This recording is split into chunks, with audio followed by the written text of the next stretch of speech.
Do you have faith or just believe that you have faith? There is a big difference between being convinced of something and having faith. It is important to understand this difference in order to be able to pray in strong faith and not just thinking that we have faith, but there is none. The dictionary definition of belief is the acceptance that a statement is true or that something exists. But what is faith? Faith is the assurance of what we hope for and the evidence of what we do not see. Faith does not remain only faith. Faith is visible in action. Belief does not automatically transform into action. Although it has the potential to change or shape our behavior, there is no guarantee that it will.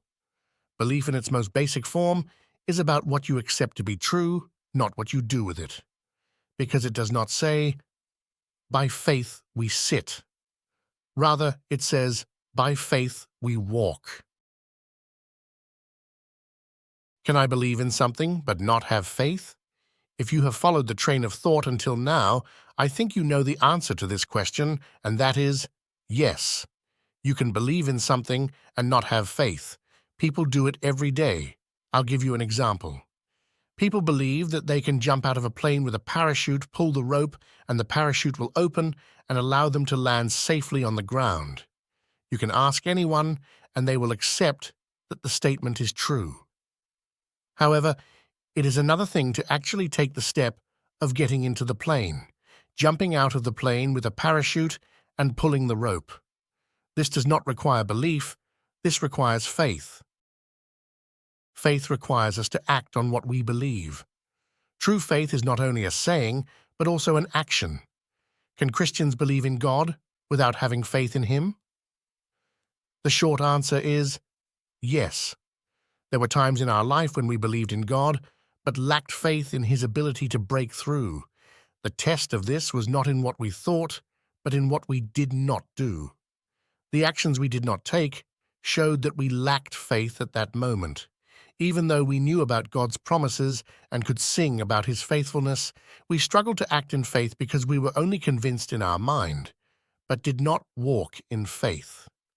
Maybe we even took steps sometimes, but in our strength, not in faith. Since there is a difference between faith and belief, how do you get from a place of belief to a place of true faith? The answer will sound simple, but here it is.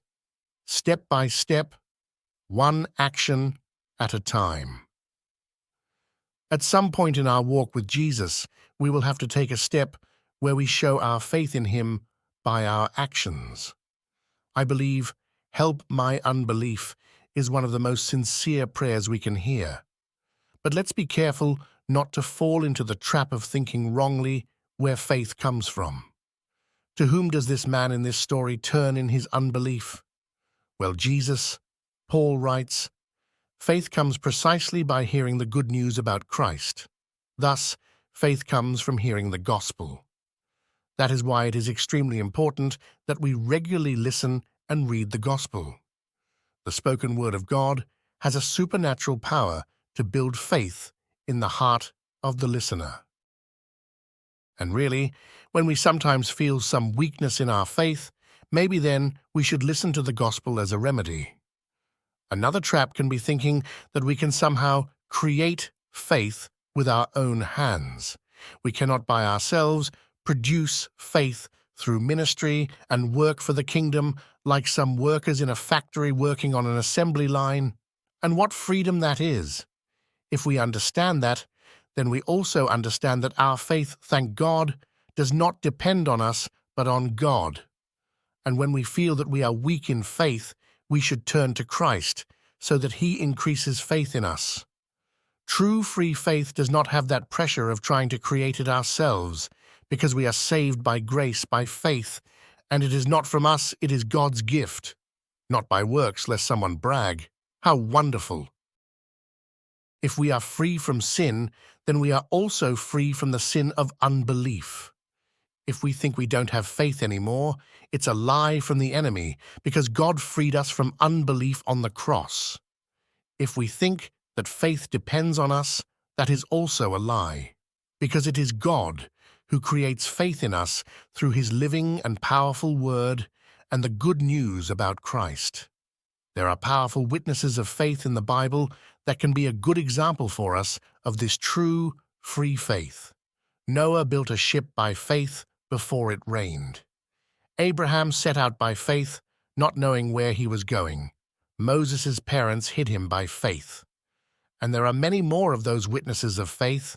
That's why we too, surrounded by such a cloud of witnesses, put aside every burden and sin that easily overwhelms us and run patiently into the battle that lies ahead of us.